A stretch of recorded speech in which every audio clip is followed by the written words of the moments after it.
आखिर भारत में सती प्रथा जो हर बार विवाह जैसी प्रथाएं और रीति रिवाज क्यों और कैसे शुरू हुए, आखिर क्या कारण थे इन्हें शुरू करने के, आइए जानते हैं इस वीडियो के जरिए। वीडियो बहुत ही इंफॉर्मेटिव होने वाली है, तो अंत तक जरूर बने रहे और वीडियो को लाइक और चैनल को सब्सक्राइब जरूर कर ले। दरअसल ये बात है 7वीं सदी की, जब भारत पर लगातार अरब आक्रमण हो रहे थे। अरब आक्रमण की जानकारी हमें चचनामा पुस्तक से मिलती है। जब 712 ईस्वी में मोहम्मद बिन कासिम ने भारत पर आक्रमण करके सिंध प्रांत पर विजय हासिल कर ली थी। ये भारत पर पहली अरब विजय थी। 7वीं सदी से पहले भारत में ऐसी किसी प्रथा का अस्तित्व नहीं था। 7वीं सदी से 12वीं सदी तक आते आते भारत पर पूरी तरह से विदेशी ताकतों का राज होता चला गया। अब भारत में बहुत कम क्षेत्र ही ऐसे थे जो स्वतंत्र थे, लेकिन ज्यादा समय तक नहीं। धीरे धीरे संपूर्ण भारत पर विदेशी मुसलमानों का आधिपत्य हो चुका था। 14वीं शताब्दी के अंत में देश की परिस्थितियों में काफी परिवर्तन हुआ। भारतीय जाति अब राजनीतिक दृष्टि से भी पराजित हो चुकी थी।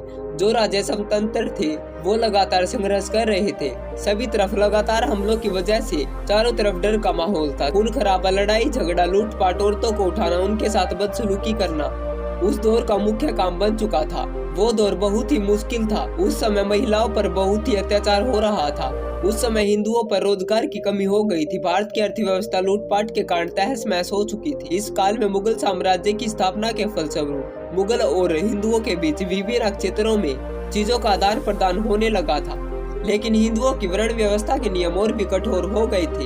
हिंदू लोग अपनी बहु बेटियों को मुगलों की हवस से बचाने के लिए कई प्रकार के तरीके अपनाने लगे थे। हिंदुओं ने अपने घर की इज्जत को मुगलों से बचाने के लिए छोटी उम्र में ही अपनी बेटियों की शादी करना शुरू कर दी, ताकि वो अपनी बच्चियों को मुगलों से बचा सके, जिसे बाल विवाह प्रथा कहा जाता था। और इसी के साथ साथ पर्दा प्रथा भी शुरू हो गई। घर की सभी स्त्रियां पराये मर्दों से पर्दा कर रहने लगी, ताकि मुगलों की गंदी नजर उन पर न पड़ सके। मुगल विधवा औरतों को उठाकर ले जाते थे। इसी कारणवश हिंदुओं ने विधवा औरतों को उनके मरे हुए पतियों के साथ चलाना शुरू कर दिया, ताकि उनकी इज्जत को बचाया जा सके। उसी समय राजघरानों में भी जोहर की प्रथा आरंभ हो गई थी। जब कोई राजा युद्ध में मुगलों से हार जाता था तो मुगल हारे हुए राजाओं की पत्नियों को हथिया लेते थे और इसी से बचने के लिए राजघराने की स्त्रियां जोहर कर लेती थी, ताकि कोई भी मुगल उनके साथ जोर जबरदस्ती न कर सके।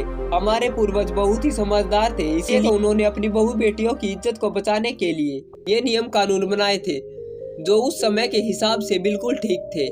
लेकिन समय और परिस्थितियां बदलने के साथ साथ बहुत से लोग बदल नहीं पाए और आज भी पिछड़े हुए क्षेत्रों में ऐसे रीति रिवाज चल रहे हैं। ये चीजें उस समय खराब नहीं थी, लेकिन आज 21वीं सदी में ये सब करना ठीक नहीं है। सभी कारणों की वजह से उस समय भारत में सती प्रथा, बाल विवाह, जोहर प्रथा आदि शुरू हुई थी।